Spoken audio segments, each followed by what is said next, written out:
Jesosy na dia teny tokana ihany aza mba ho sitrana ny fanahinay, ho sitrana ny fiainanay, ho sitrana izay momba anay ray manontolo. Makasitraka anao indrindra Jesosy io amin'ny anaran'i Jesosy. Amen. Afaka mahazo toerana tompoko. Androany dia ny teny zaraina androany momba antsika dia izao hoe tokantrano manana ny fahendren'Andriamanitra. Izany fahendrena izany dia ny olona rehetrarehetra te hanana izany daholo, fa eo amin'ilay fahatanteran'ilay izy no tsy ampy moa izany. Dia rehefa mandinika tsika ohatra ny hoe te ho tsara, te ho endry daholo ny olona, eny fa na dia ny mpangalatra aza rehefa tonga eny amin'ny tribonaly eny dia milaza fa tsy nanao ninina satria tiany izay fahatsarany izay, fa tsy ampy ny hery ao anatiny ahafahany manatanteraka an'izay fahatsarana tiany iainana izay. Androany tsika dia hijery ny tantaran'i Solomona manokana. Solomona dia natsapy izy fa tsisy ninina. Natsapy Solomona fa olona tena tsy tokony ho mpanjaka izany. Raha teo amin'ny lafim-piainana na teo amin'ny ohatra ny hoe zandry izy. Ary Solomona io dia hoe zanaky ny fijangajangana. Solomona tsy mahay miady. Fa iza no tokony manana an'izay raha amin'ny fomba ny tany dia i Absaloma. I Absaloma izany tena miaramila mpiady mihitsy izy. Ary izy koa zokiny. Dia izy io i Absaloma tena mahay mihitsy izy, tena raha fijery amin'ny maha olombelona dia tokony Absaloma mihitsy no mpanjaka satria izay ny lalàna tokony zokiny aloha dia izay vao midina ambany. Fa Solomona nefa tsisy kritera mihitsy ahatonga azy tokony ho lany ho mpanjaka izany. Jereo tsara i Absaloma, ny volony lava be, ny ngeza daholo izay momba azy, ary ny filazana azy tena hoe olona lava koa izy, tena mahavita, tena manana le zavatra tediavina mihitsy mahatonga azy ho mpanjaka, ary izay no nahatonga azy efa tonga dia tsy nisalasala fa tonga izy dia nafantatra hoe izany ho izy ozy izy. Dia nefany tena tsy izay ny fijerin'Andriamanitra. Fa Andriamanitra indraindray matetika mihitsiny dia any amin'ilay olona ohatra ny tsy afaka manao ninina ireny, ohatra ny tsita izany. Raha mitantara Solomona izao dia tsisy fa ry Absaloma na ny ray niteraka azy aza natahotra azy satria mahery be izy amin'ny fomba fijery ara-nofo. Kanefany Andriamanitra dia mifidy olona tsy manana traikefa ny tany, fa olona miantehitra amin'Andriamanitra tanteraka. Raha isika ny tantara faharoa toko 1:10 dia hozy ny tena Andriamanitra amin'ny anaran'i Jesosy manao hoe komeo fahendrena sy fahalalana hitarihako reto vahoaka ireto mivoaka sy miditra, fa iza no ahay mitsara izao olona betsaka izao. Tena nentoraka teo amin'Andriamanitra Solomona hoe tena omeo aty ilay fahendrena, fa za tena tsy mahay. I Absaloma nefany tonga dia nisoratena hoe tamin'izay mba nomen'Andriamanitra anazy hoe za mahery, za mahay, ary tena marina ilay izy satria nisy fahendren'ny tany be dia be teo aminazy. Ka nareo mpisorona izay namany Davida aza ny andeha nianjeran'ny kifaka tany amin'ny i Absaloma mihitsy satria raha jerena amin'ny masoaran'ny nofo dia tena marina mahay izy. Fa jereo tsara ny fifidianan'Andriamanitra any amin'izay olona mitoraka eo aminy. Teto Solomona toy izy hoe za ozy izy omeo fahendrena, fahalalana mba ahaizako mandefa sa anke tsy mahay. Izay ny dikan'izay vavaka nataony izay. Mila ny fahendren'Andriamanitra tsika eo amin'ny fiainantsika, ahafahantsika mijoro amin'ny fanatanterantsika izay zavatra tiantsika ho tanterahana rehetra. Fa raha ny fahendren'ny tany no entsika dia tena indraindray tsika raraka eny am-panidinana ihany. Tadio tsara fa matetika nge raha mihaino an'ilay fijoroana vavolombelona sasany ireny nareo izany tsy midika koa hoe tsy ilaina ny diploma, fa misy fotoana Andriamanitra tonga dia manivaka hoe any amin'ny olona ohatrany tonga dia menanao ilay poste directeur na amin'izany resaka ohatraohatran'izany ary. Dia indraindray Andriamanitra rehefa fantatra Andriamanitra hoe manana an'ilay fahendren'Andriamanitra ilay olona dia tonga dia vidian'Andriamanitra foana. Raha mijery an'i Josepha ianao zaza 20 taona ny ala tao trano ray aman-dreniny raha diniana tena mbola zaza zany kanefany olona tena nikoizana trany Egipta na dia mpanjaka sy manana fahalalana sy ny rehetrarehetra aza dia niaiky fa tsisy mahay mihoatra n'ity Josefa ty.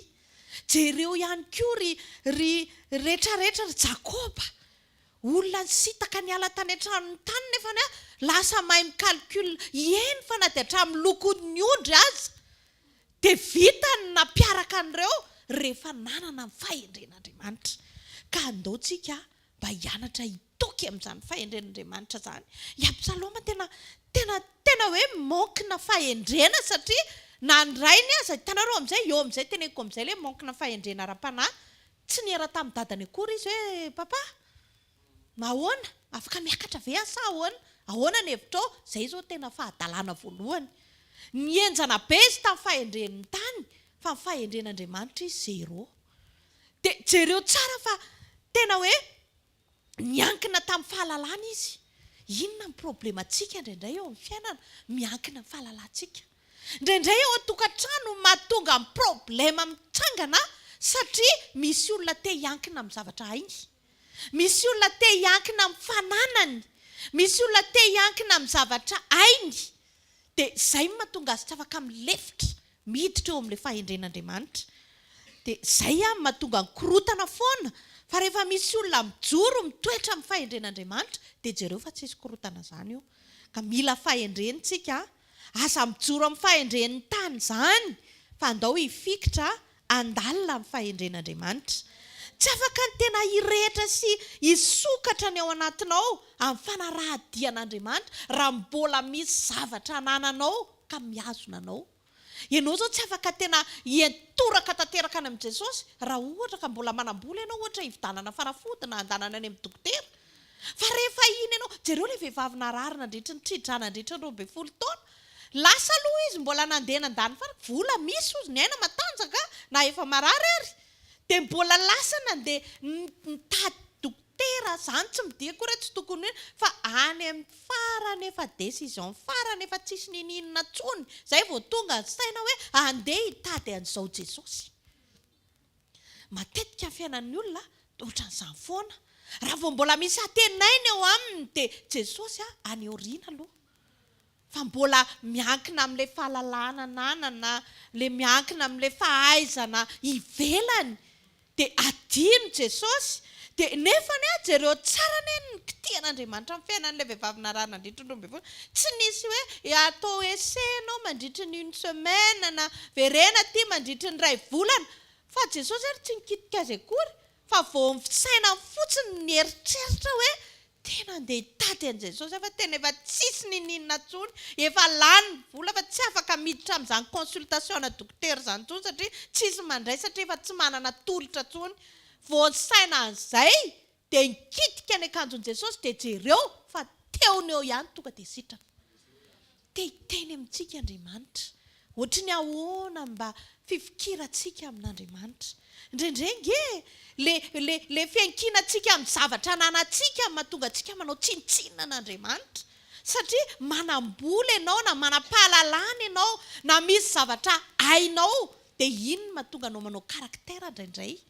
Kanefa tsika raha vao mitodika fotsiny mijery an'i Jesosy dia ohatran'izy izy ianao hoe tsintsinina Jesosy ireny zany ireny teny ireny tsy atao ivelany fotsiny fa tena any anaty mivoaka ty ivelany hoe raha tsisy ianao a Jesosy tena tsy hitako izay andraisana anahy. Amen. Dia jeo zay atao hoe tsy afaka ny tena hirehitra sy hisokatra ho zany ao anatintsika amin'ny fanarahantsika dian'Andriamanitra jereo fa raha vao mifikitra amin'ny zavatra ananantsika na ny fanompoantsika zany mametraka baraingo hoe tena an'Andriamanitra marina ve tsika. Matetika ny olona sasany mbola mametraka izy hoe zao ny afaka roa tsy afaka rehefa ohatrao satria mieritreritra izy hoe izy ny mbola midirige sy mitantana amin'ny fiainany sy ny rehetrarehetra fa ny olona anankiray rehefa tena tsisy nininona tsony fa metoraka any amin'Andriamanitra dia miteny hoe ity dia irao satria tsisy atenaina.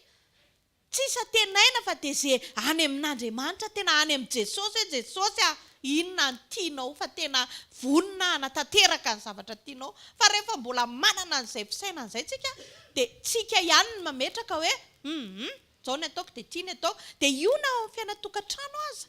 Raha vao any aminao vola ohatra dia mientsana ianao na ohatr'izay satria ilay vola no mitondra anao.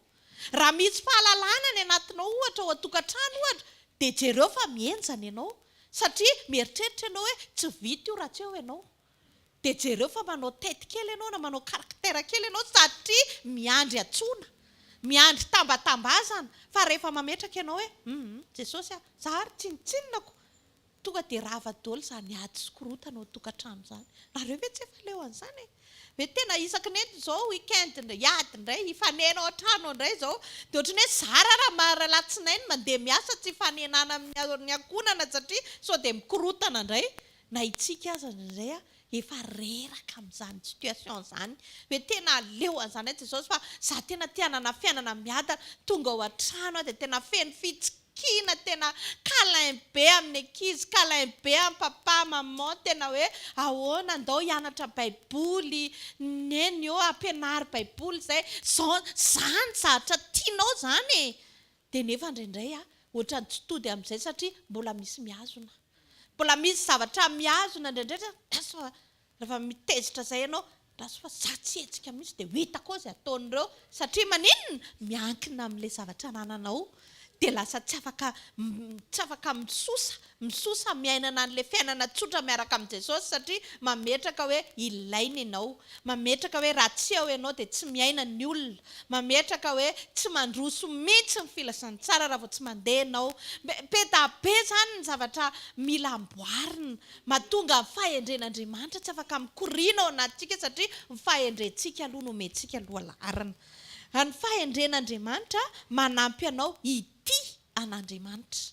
Rehefa manana an'izany fahendren'Andriamanitra ianao, rehefa tena metoraka tanteraka amin'i Jesosy ianao dia tsy manana tiana mihoatra no Andriamanitra satria ny fanirianao, ny etaetanao, momba anao iray manontolo dia efa atodika eo any aminy daholo. Zareo tsara Solomona, tsange ozy izy tsy mahefa nininina fa mba omeo ilay fahendrenao. Tsy ny tena izy angadinina fa zange taranaka descendant mihitsy marina fa izay ny tantara Batsebasiana fa na tiana na tsy tiana zanaky Davida. Tsy netehitra tamin'ny mazanaky Davida azy izy fa netehitra tamin'ny fahendren'Andriamanitra. Dia jereo tsara fa tsy mbola nisy mpanjaka ohatran'io izy ny tena. Izay fahadisoana eny aloha jerentsika amin'ny manaraka.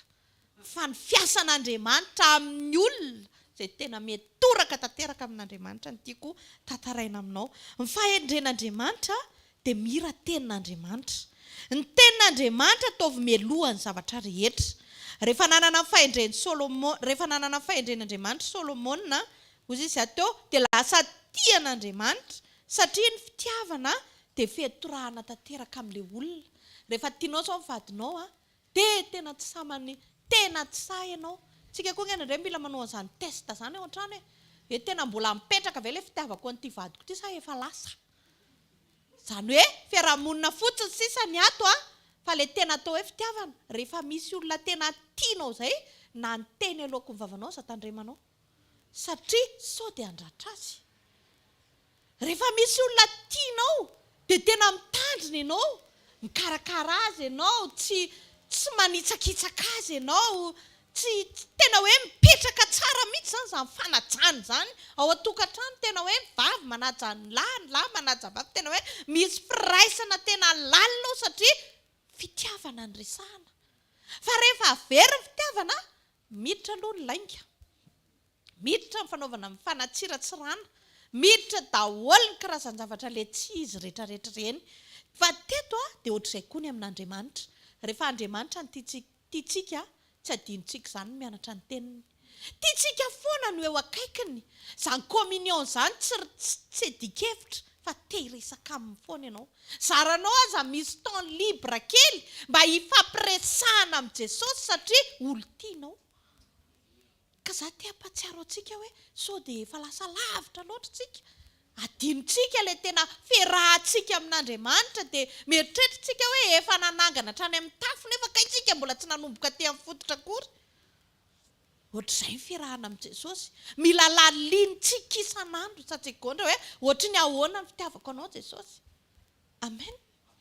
Jereo tsara ity mpanjaka iray ity mpanjaka tsy manana traikefa akory fa ny fahendren'Andriamanitra ny ainany fa na dia ny olona manam-pahendrena maneran-tany aza dia ny azakazaka te hijery ny fahendreny. Ohatran'izany ange ny tian'Andriamanitra hitondrana antsika. Te hihainonao ny olona, te hahita amin'ny fiainanao ny olona, tsy hoe akory izany ireny hoe ataoko izao dia amin'izay mijery ny fiainako ny olona, tsy izay no tiako tenenina. Fa maniry ny olona mba te hihaona aminao, te hahita anao satria feno ny fahendren'Andriamanitra ianao. Fa ndraindraiky ny olona na mijery mahitazana anao eny an-dalana dia mivily. Satria sao dia tantarana ho valamaty indray. Sao dia inona indray dia tsy haiko hoe azonareo ve izany zavatra izany.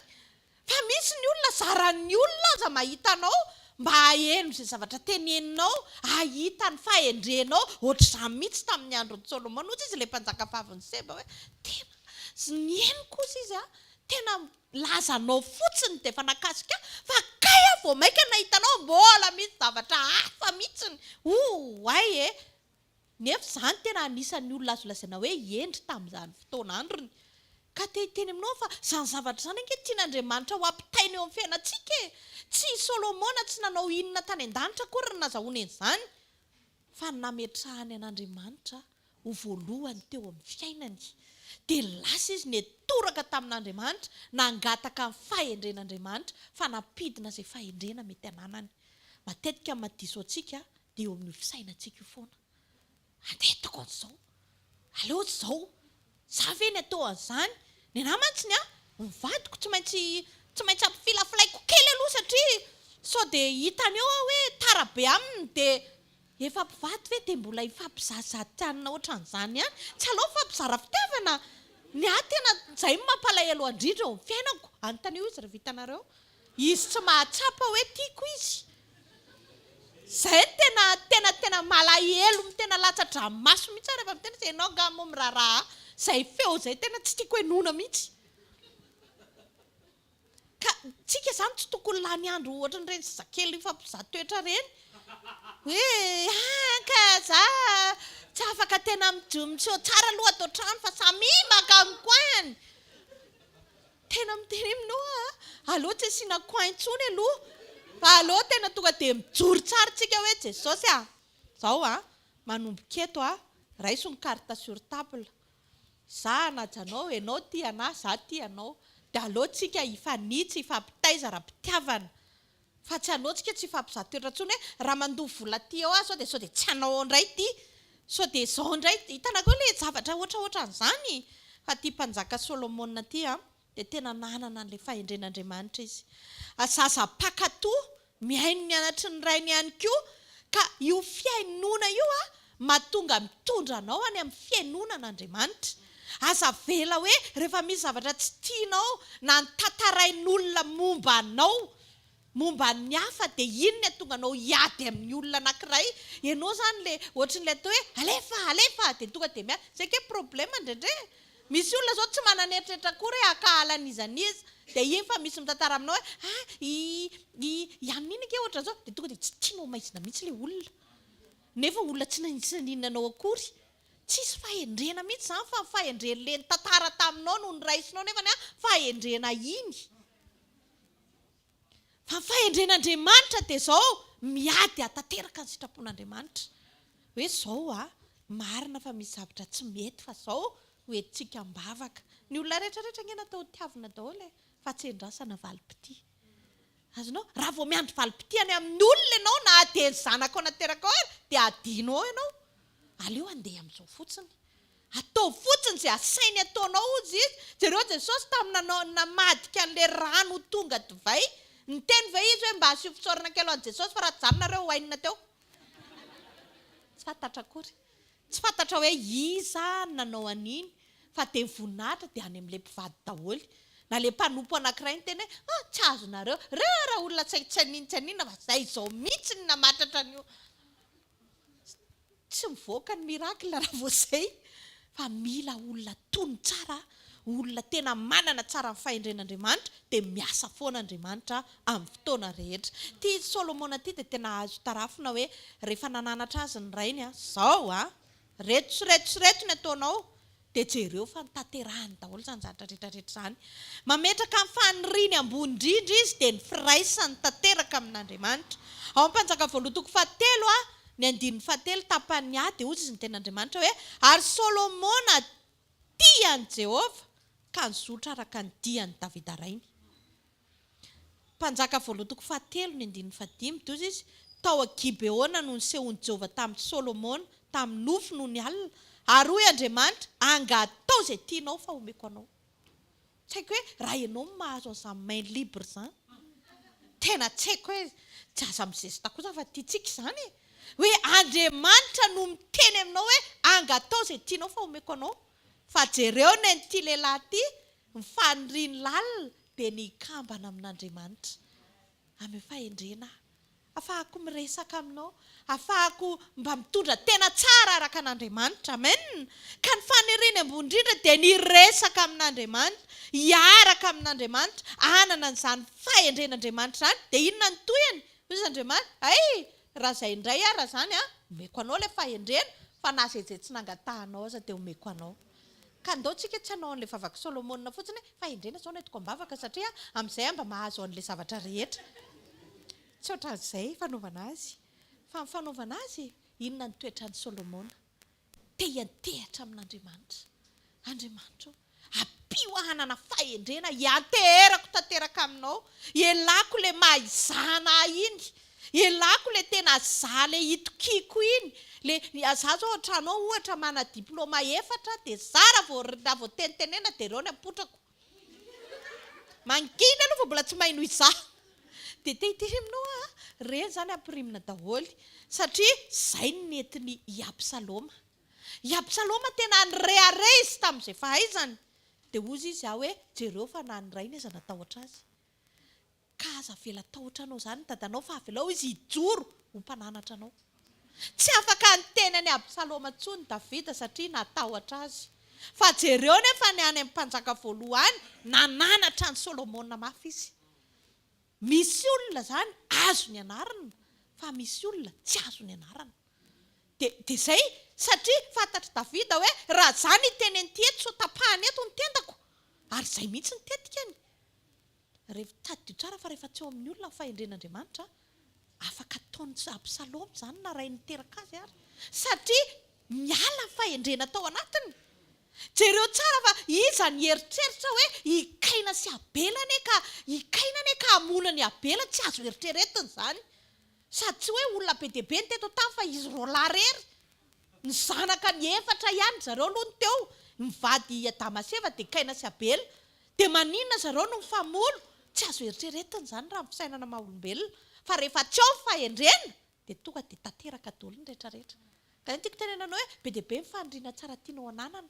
Dia na ianao zagaka hoe fa maninona nanao an'izany? Possible izany rehefa tsy ao fahendrena. Afaka manao ny rehetrarehetra ianao rehefa tsy ao fahendrena. Ka ny zavatra tena ilaitsika angatao fahendren'Andriamanitra. Amen. Manana an'izany faniriana ambony indrindra izany. Anana an'izany fahendren'Andriamanitra izany mba hiraisana tanteraka amin'ny fahendrena. Ny fanotronana dia mihetsika amin'ny olona tena metoraka tanteraka any amin'Andriamanitra. Dia izay Andriamanitra vao manotrina azy. Ataon'Andriamanitra ahoana moa ny anotrina ny olona anankiray fa izy mahay. Fa mijery an'ilay olona tsinontsinony ireny izy.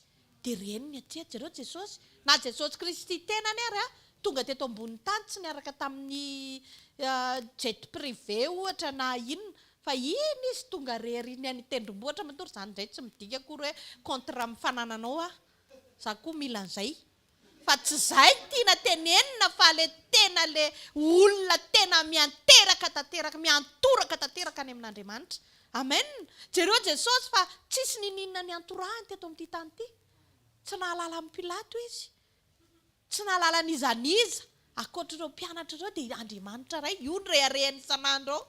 Ndray eto amiko foana, za manao izay sitrany, za manana ny raiko tsisy fiafaranany. Ka iza moa ny ajanony ny rainy any anaty fasana? Tsy possible. Azonareo ve? Tsy tsy maintsy miaraka amin'ny fanontronan'i Jesosy, vao mitsangana izy tonga dia voky ny olona tsombo 5,000. Dia iny sambasamby iny, alefaso indray ary 7,000 e.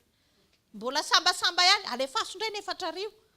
Ka tiako tenena hoe afaka manao mivezivezy foana Jesosy. Izay tiany atao eo amin'ny fiainanao rehefa vonona ianao miaraka aminy. Ajanona daholo ireo zavatra tsy mandeha amin'ny lohan'ny rehetrarehetra. Ny fiankinana, maninona moa ianao manota mandainga satria tsy matoky an'Andriamanitra fa te atoky amin'ny zavatra dia manaonao foana mba hahomby. Maninona manao zavatra tsy mifanaraka amin'ny sitrapon'Andriamanitra, maninona makala olona satria nieritreritra fa eny ampelantanan'iny olona iny no avinao dia tsy afaka amelan'iny izany ianao fa sao dia mahomby eo iny. Tsy fatokiana an'Andriamanitra daholo. Ny olona anankiray raha vao manao zavatra tsy mifanaraka amin'ny sitrapon'Andriamanitra dia tsy matoky an'Andriamanitra. Tsy manana ny fahendren'Andriamanitra. Ny fanotronana mihetsika amin'ny olona tena metoraka tanteraka amin'Andriamanitra. Ny olona izany tena metoraka amin'Andriamanitra izany dia tena miseho hoe tena tsy manana ninninina. Tsisy ninninina. Tsy afaka miady amin'izaniza akory na ny akoho ao trano ary. Satria tsy afaka, tsy mavita na manapaka ny tendany iny ary. Amen. Rehefa tena miankina tanteraka amin'Andriamanitra tsika dia omeny fahatsolom-panahy. Raha vao misy zavatra mitranga, jereo tsara Solomona tonga dia vatany. Izao ny zavatra marina eto tia dia tia ohatr'izao. Izany hoe ny olona manana fahendren'Andriamanitra izany tsy azo ambakaina. Ny olona manana fahendren'Andriamanitra manana fahatsolom-panahy. Izany anefa tsy hoe manana marina ianao dia andeha animbasimba olona na anala-baraka olona. Jerenareo tsara ange ny lalan'i Jesosy tamin'izy teto an-tany, fatan'izao fa hamono azy ilay nitondra vola iny e. Eto indraindray antsika mila mamaky baiboly tsara satria izany indray tsy dia manam-potoana hitantarana hoe any amin'ny anina sy anina fa tonga dia ilay tantara ny teneniko anareo dia tonga dia kaopinareo any dia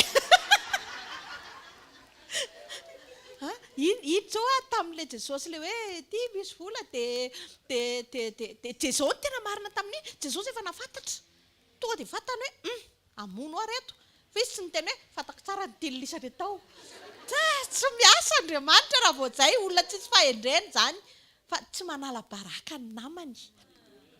Izany tena hoe hoainina be izao reto fariseo reto raha vao toko an'izay fa izao ny anaovako azy izao fotsiny meo an'ny Kaisara izay an'ny Kaisara te mantsy tapitra tonga dia ravany impiry zareo mamandrika an'i Jesosy satria te hamono an'i Jesosy dia jereo ny baiboly fotsiny baiboly fantatra Jesosy tsara mihitsy ny eo anatiny ka indraindray tsika rehefa ampahafantarina zavatra kely tonga dia fantako ianao hoe taiza teo ankovatinao tonga dia efa raikitra gidraka hoe tena zazao mihitsy na tsena nalaina izao moa izao efa misy an'ilay telefona dia atao anina ilay izy ohatrany hoe jerevanao izany dia hoe aizany nalehan'iny olona iny arahana amin'iny izany e dia arahana hoe dia fantatrao mihitsy hoe lasa ry lasa tsia ka mifandiso iny hoe izy lasa nalakely ohatra dia any akady fotsiny teneniny zanga iverinao fa bado zanga iverinao fa inona fantako tsara tonga dia raikitra ny gidrakidra dia ahoana arany ianao olona raha vao ampiseho zavatra dia miady dia ozy Andriamanitra hoe aleo aloha asiana croix rouge ny fahatsolom-panahy ty fa hamotika azy. Azonareo ilay izy fa militsika tena hoe Jesosy izay fahendrena omenao dia hoentiko ampahendrena koa. Amen. Solomona zao tena nanana izany fahendrena izany anaty izy azy ity izay tantara izay keo ao anaty baiboly izay arao tsara dia anaty izy azy ity ny reniny ity izao dia ozy izy le tsy tompony hoe tapao mihitsy dia zareo roa dia tena hoe ahoana izany dia raha olona tsy te hiasa saina izao eny ary izay izao fa nareo tsy te hifanaraka any tonga dia tapao fa dia rehefa fantatra ilay izy hoe tia ny zanany dia ndana amin'izay mandeha any fa efa tratra izay. Azonareo efa tsy navoaka gazety ny atao Facebook rehetrarehetra raha misy zavatra kely fantatrao fahamarinana kely izay dia efa tonga dia any amin'ny Facebook aloha mamely aloha tsaingokany aloha hoe alao sika inona ny tanjona ataoko hoenina atao raha vao metehatra amin'ny fahalalana anananao ianao dia tsy afaka miara-miasa aminao Andriamanitra. Facebook izany nataontsika fizarana ny tenin'Andriamanitra. Nataontsika tena jereo tsara ilay zavatra omen'Andriamanitra tsy ny Facebook ny ratsy akory fa jereo tsara hoe inona mahatonga anao hetsika inona mahatonga anao hiteny. Raha ho amin'ny famonjem-panahy connecté avy maraina mandra-parivo ny andro fa raha tsy ho amin'ny famonjem-panahy mandiny tena sao lany fotoana. men omen'Andriamanitra fahatsiloam-panahy Solomona rehefa miankina tanteraka aminy. Apetraka Andriamanitra eo am-bavanao ny teny-pahendrena, tsy miteniteny foana. Omeny fitahim-panahy rehetrarehetra, lasa mandefitra ianao, lasa be fitiavana ianao, lasa raha Andriamanitra amin'ny voalohany eo am-pony aloha rehefa manana ny fahendren'Andriamanitra izy. Jerenareo nge Estera maranako azy. Estera ihany koa dia tsy mba nametraka amin'ny mahavadina mpanjaka azy. Izay nge farainina na tiana na tsy tiana rehefa vadin'ny mpanjaka e. Dia naninona izy tonga dia hoe inona ny problème alao fa tonga dia ho any mpanjaka. Jereo tsara fa ozy izy Estera hoe za tsy hatoraka any aminy aloha, aleoko metoraka any amin'Andriamanitra. Nanana an'izay pouvoir izay satria ozy izy ny mpanjaka vadiny hoe inona ny angatahanao fa mitenena ry Estera malala. Na ny atsasaka mifananana aza dia omenanao fa mbola ny andrasany atelona ilay izy. Ifatohany tsara amin'Andriamanitra fa tsy hoe hitanareo izany. Za nge toteny pepe. Iny izany pepe izany. Inona ny traisa izany? Plein pouvoir.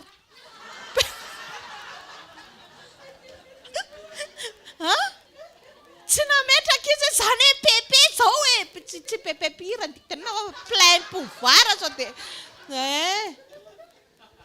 zay dia zao tsy nametraka an'izany Estera fa ozy izy Estera hoe marina fa renina fa zao andeha toraka eny an-tongotry Jesosy aho fa izy ihany ny manam-pahefana amin'ny aiko. Io mpanjaka io afaka nary aho vatiny ary vao eo zao ny nariny. Dia ahoana moa ny tsy hanariny anahy? Ny olona manam-pahendrena amin'ny saina lavitra. Tsy miatoraka amin'ny zavatra ananany. Raha marary tapika moa ianao amin'ny hoe tena matanjaka bokon'ozatra be io. Dia ahoana iza no ale? Tsy maintsy any amin'ny Jesosy ihany. Dia izay ny tiako tenenina, zavatry ny tany nametraka an'izany voninahitry ny tany izany ty Estera ty. Nametraka an'izany any amin'ny farany ambanin'ny tongony. Fa iza no nampiakariny ambony ny fahendren'Andriamanitra. Aleo hiatoraka amin'Andriamanitra aloha, na dia manana ny zavatra rehetra ary aho, na dia efa atao amin'ny lapa ary aho, dia tsy hitoky amin'ny fananako an'izany zavatra izany, fa hitoky amin'ny fananako an'Andriamanitra. Dia Estera io ny haino anatra. Ohatra tsika ihany. Misy fotoana ngeny ohatra tsy te haino anatra izany hoe saranga efa mahay moka izay za koa tenenina laveto. Neny ohatra ndray inona indray vao avikely ianao fa hiresaka aminao inona indray. Parti voatranena vao madilo. Estera tratran'izay.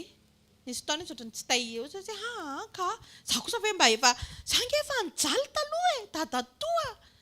Mba jereo fijaliana efa Andriamanitra nanandratra teto amin'ity toerana ity dia inona indray ny asianao ataoko? Ianao efa meko akanjo tsy mety.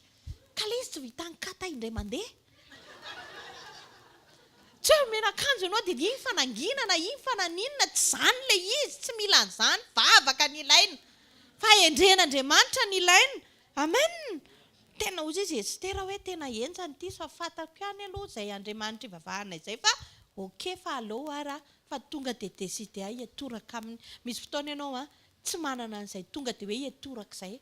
Fa rehefa tonga ny ten'Andriamanitra manitsy anao dia raiso ilay teny. Hiaino ilay teny. Satria mety tsy Mordekaina eo fa mety tsy fantatro. Fa rehefa henonao ilay teny hoe tena marina kosa izany. Za nge tena mirehirebe amin'ny zavatra ananako e. Za nge tena manambanimbany ny olona amin'ny zavatra ananako e. Dia tonga dia ozy ianao tena diso Jesosy tsy mahafaty manao an'izany. Voninahitra be izany. Amen. Matetika mifitokintsika amin'ny zavatry ny tany na izay zavatra ananantsika mahatonga antsika tsy manome lanja an'Andriamanitra. Fa rehefa tena hoe tsy metoky amin'ny zavatra ananantsika dia jereo fa Andriamanitra foana voalohany. Ka noho izany andao hianatra. Andao hianatra mba tena hiainga amin'izany fahendren'Andriamanitra izany. Ao an-tokantrano raha vao mijery ny tsekefanaanao ianao dia tonga dia manome lamosina ny fahendren'Andriamanitra. Zay ny zava-misy ao. Dia zay ny mahatonga ny korotana. Zay ny mahatonga ny ady lava ao. Satria mahay be raha matoa na mahay be raha miseha. dia tsy afaka tsony hiresaka hoe reto anie ny sitrapon'Andriamanitra andeontsika isanao hiverina amin'ny sitrapon'Andriamanitra aloha inona ny tian'Andriamanitra atao iaiza ho aiza ny sitrapon'Andriamanitra inona ny fahendren'Andriamanitra dia ao anatin'izay fotoana izay tonga dia voaka ny valiny tsisy ady fa rehefa tratra any amin'ireo vehivavy mangina kosa aloha ianao dia maneke fa tsy haka iny somary te-atory angamba ny ihany nanoratra an'iny teny aminao rehefa tratra aloha dia mangina tsara eny re zay zany efa tenena lehilahy ianao lehilahy tiava ny vadinareo ka io efa tiana foana tsisy an'izay ao anaty baiboly tsisy hoe io rehefa tiana efa tiana indray mandeha dia tsy tiana tsony fa iny efa voasoratra iny dia zay ny amin'iny ka tsisy azony lehilahy amboarina tsony iny hoe rehefa makatoa ady izay voatia rehefa milamina tsara matsiro ny loka dia izay vao mety fa Andriamanitra baiboly ny teny hoe nareo lehilahy tiava ny vadinareo dia atao fotsiny izay fa izay ny atao hoe fahendrena ny fahendrena nge tsy manao izay tianao fa manao izay voasoratra ho anao amen ny mahatonga ny korotanao izy ateo dia ny tsy fisian'ny fahendren'Andriamanitra ao an-tokantrano fa rehefa mipetraka tsara ny fahendren'Andriamanitra ao amin'ny tokantrano na eo amin'ny fiainanao eo amin'ny fiainan'ny tanora zao tokony mipetraka izany fahendren'Andriamanitra izany jereo tsara daholo inona za tanora mbola tsy manambady zao tsy hoe tonga dia manao fiainam-pivady ianao nefa ianao tsy vita ninninona akory tsy fahendrena izany fa fahadalàna amin'ny fiantsoana izany i Absalôma izany satria tsy izay mahay rehetrarehetra akory no afaka tonga dia hanao izay tiany atao anany ny Absalôma izy mahay miady mahay ny zavatra rehetra tonga dia nataon'ilay izy satria hainony dia ohatran'io ataonao tsy miera amin'Andriamanitra mandeha alohan'ny fotoana io satria i Absalôma mahay ny zavatra rehetra io mahay miara-matory amin'ny vehivavy mahay manao an'izao mahay atao daholo satria i Absalôma io tsy miandry direktiva tsy miandry fotoana tsy miandry ninninona fa tonga dia manapa-kevitra amin'ny fotoana tiana anaovana azy dia izao fampitehana foana ny eo ambadika izay teny amintsika androany hoe mila olona mila fahendreny Andriamanitra rehefa ao anatintsika ny fahendren'Andriamanitra dia aza mieritreritra ny horaraka izany aza mieritreritra ny hiverin-dalana izany nge mbola point d'interrogation engany mba tsy hiveriverin-dalana ndraindray izany mameno ny fivavakintsika sao tehirizo azony amin'ny tady mazakanao sao dia miove toara-pitso na ianao raha tsy sura aminao satria maninona tsy mieritreritra ny fantoka amin'Andriamanitra tsy mieritreritra ny angataka amin'ny fahendren'Andriamanitra izany hoe Jesosy raha vao le za io zao manomboka tsy mbola miasa zao fa raha vao le miasa zao tena hitako mihitsy fa tonga dia izay mihitsy zao ny angatahako vavaka afaka tonga dia apetraka ao planinina anao Jesosy ny avao-ntoa dia omen'Andriamanitra asa ny fanandrify amin'izay zavatra izay ianao fa ny ianao moa dia Jesosy ny avao-ntoa nefa rehefa tonga mandeha ny zavatra rehetra dia ny zavatra rehetra ihany aloha ny avao-ntoa rehefa sitrapon'Andriamanitra zao ny avao-ntoa tsy misy mpivady tokony miady maharitra adiny ray izany fa tonga dia sitrapon'Andriamanitra ny avao-ntoa tonga dia mifamela tsy mety ilay teniko teo fa azafady tena azafady fa tsy mety tena diso tena izao tena mifona aminao fa tena diso ny oatra loatra ilay teniko teo fa misy zavatra tandremanao be dia tsy tafavoakanao mihitsy izay satria le zavatra nananao iny ny tandremanao hoe vao hifona amin'ity eto dia kilalao an'ity eto ako dia izay ny teneniko anareo teo hoe matetika ny fitokiana amin'ny zavatra ananana ny mahatonga ny olona tsy mamelanja ny sitrapon'Andriamanitra fa rehefa tena mamelanja ny sitrapon'Andriamanitra izany ianao izay zavatra ny tanina izay zavatra nananao na ninninona dia tena hainao tsara miaraka amin'ilay izy mino sy mahatoky fa hiasa mahery eo amin'ny fiainantsika Andriamanitra ananantsika n'izany fahendrena izany tadio tsara fa indraindray nge teny indray-mbava dia mahatonga mpivady misaraka satria teny tsisy fahendrena teny mandratra teny na mpiara-mivavaka aza indraindray tonga dia miteniteny foana be ianao atehaneo anao ianao hoe ianao ny tena zavatra dia ianao nefa indraindray mezan'ny olona fotsiny dia iny aloha mety tsy maninona ihany fa manao ahoana ny fifandraisanao amin'Andriamanitra mipetra foana eo amin'ny toeran'i Jesosy Jesosy Ianao ara olona tena efa tany an-danitra tany nefa tena voatenenina fotsiny ianao hoe Andriamanitra Jesosy tsara jereo fa atsipiny ary tsy izany tsara ozy izy fa tsisy tsara izany ozy Jesosy akoatra an'Andriamanitra rery. Jereo nge izany toetran' Jesosy tsy naneho mihitsy izy hoe za nge namadika an'io mofo io tsy ohatran'izao hoe za daholo ny nampiasaina. Indraindray mba misy zavatra tsara ataontsika ireny dia ohatran'ny te ho hita be izany tsika hoe tena tsika nge ny tena zavatra e. Nefa izao raha omena micro tsika dia izao no tenenitsika voninahitra ny Jesosy fa hitanao ianao zany tsy marina rehefa ary amin'ny vahoaka voninahitra ho anahy fa rehefa ety ambony ety voninahitra ho an'i Jesosy. Dia tsy fantatry Jesosy intsony hoe iza ary ianao.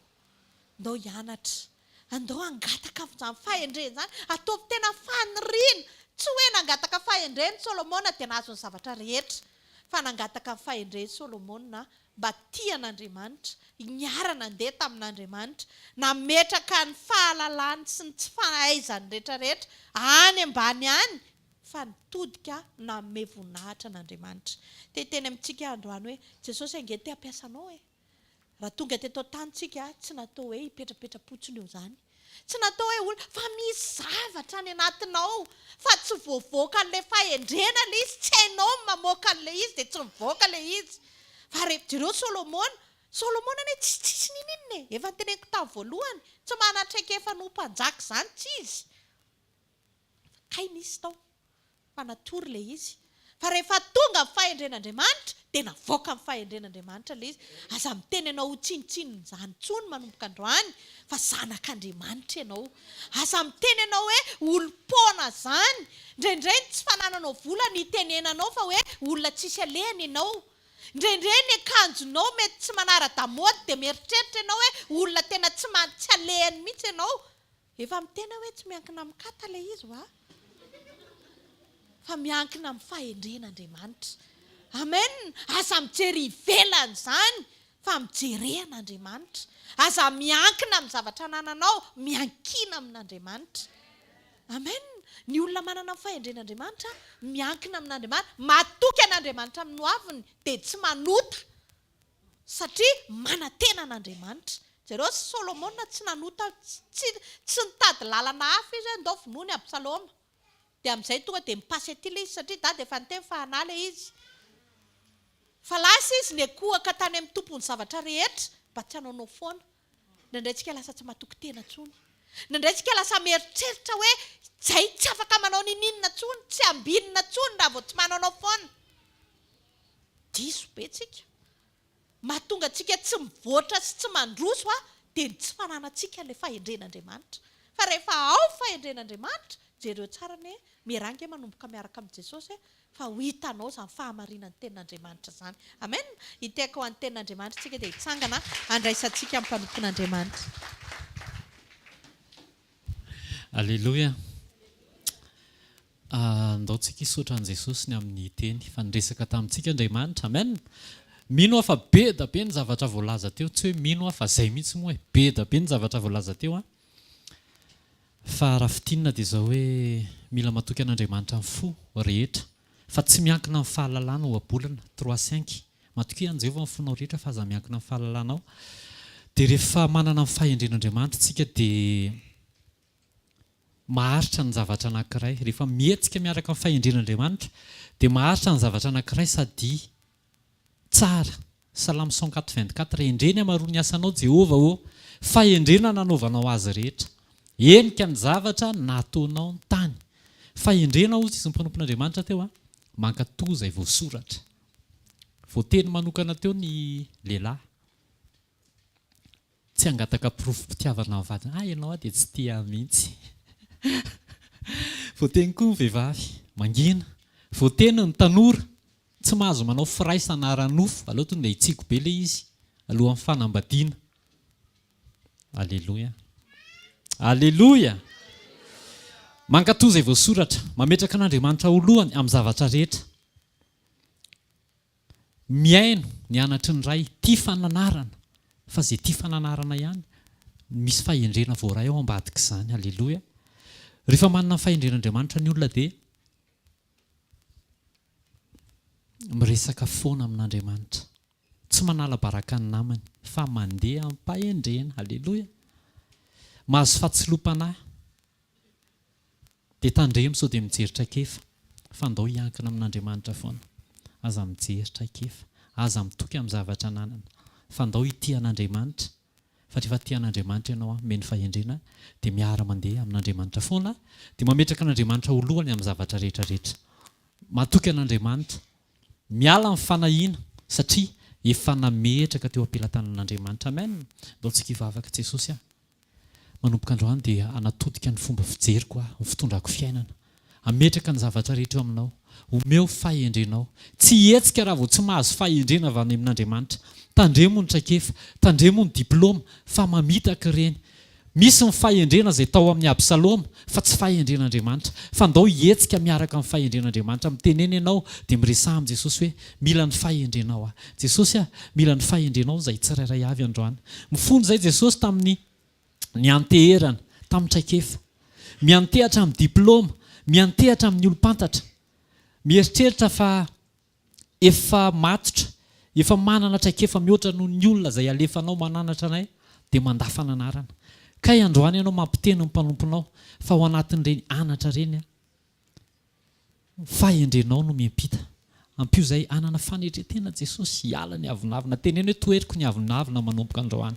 Karazana avinavina rehetra dia miala amin'ny anaran'i Jesosy. Izay tsy nambolen'Andriamanitra dia aoka hiaisitra amin'izao fotoana izao amin'ny anaran'i Jesosy. Teneny hoe raisiko ny fahendren'Andriamanitra. Raisiko ny fahendren'Andriamanitra. Raisiko ny fahendren'Andriamanitra. Tsy handeha amin'izay hitany masoko aho, tsy handeha amin'izay renesin'ny sofiko aho, fa handeha kosa amin'izay tenenin'Andriamanitra amin'ny anaran'i Jesosy. Amen. Andao tsika azo toerana amin'ny anaran'i Jesosy. Voateny teo ihany koa tandremo ny fo sy ny fienoana. Fa indraindray misy olona tsy miresaka amintsika akory fa vokatry ny resaka ataon'ny olona dia iny tsika lasa miavinavina amin'ilay olona, lasa mifosa an'ilay olona, tsy manam-pahendrena, tsy fahendren'Andriamanitra zany. Amen. Amen. Miovy zany manomboka androany. Programantsika efa fantatritsika ihany moa zany fa ho azy manaraka direkta so azy samba ny tonga androany amin'ny zoma amin'ny efatra. Zoma fanotronana amin'ny efatra, zoma fanotronana ao amin'ny trampokon'olona Analakely. Sabotsy maraina amin'ny fito ao amin'ny trampokon'olona Analakely ihany. Sabotsy communion. Dia latsinainy talata larobia eto amin'ity toeran'ity Super U Analakely, ato amin'ny deuxième étage Sekoly. Isaky ny amin'ny fito hatramin'ny valo sasany maraina tongava. Fatahin'i Jesosy tsika. Amen. Misy ny croisade fiombonana any Fianaratsoa amin'ny 28, 29, 30 juin. Dia ho alefa eo ihany ny communiqué dia samy miomana efa mivoaka any amin'ny ambassadeur any ninona moa filazan'iny?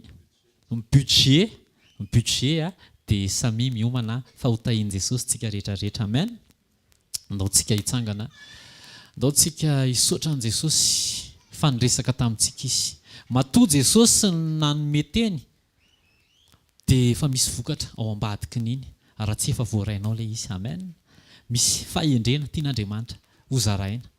Raha niomana izao ianao tao anatin'ny fandraisana ny teny dia inoko marina be fa tahaka ny tao amin'ny Genesis hoe misy mazava tao anatin'ilay teny teo dia efa ao aminao ilay fahendren'Andriamanitra. Ndao hiombona amin'Andriamanitra foana, ndao hitahiry an'izany fahendrenany izany. Amen. Amen. Ndao tsika hisaotra an'i Jesosy asandrato ny tananao dia hisory Andriamanitra fa niresaka taminao izy. Hisory ny amin'ny programany anomeanao fahendrena. Hisory ny amin'ilay fahendrena efa ao anatinao. Misaotra Jesosy ny amin'ny teny izay nalefanao. Misaotra ny amin'ny programa izay efa nomenao anay. Misaotra ny amin'ny fahendrena avy amin'Andriamanitra izay azonay sitrahana avy amin'ny alalan'ny fanaovana ny sitraponao mandrakariva.